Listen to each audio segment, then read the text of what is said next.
So last April, we had a flood in our master bathroom. It was pretty severe and it damaged 3 floors of our house. So we started looking for contractors to fix our bathroom, but of course we were doing more than just one bathroom. We actually ended up doing a lot of work around our house. I went to Angie's List and I found Virginia Kitchen and Bath.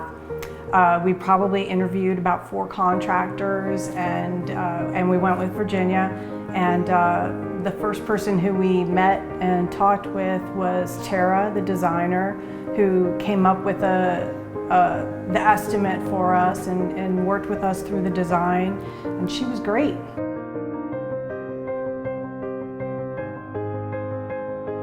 So Tara was our first real point of contact, and she was great. My father was a home builder and developer, so I really appreciated the approach that Tara had. She was very thoughtful in her design.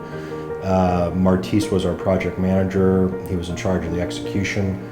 Did a wonderful job making sure that everything was coordinated and that the contractors and the various trades were coming in at the right times.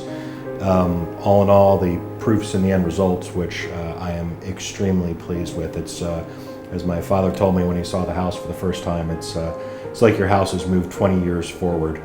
It's just a very professional and wonderful job.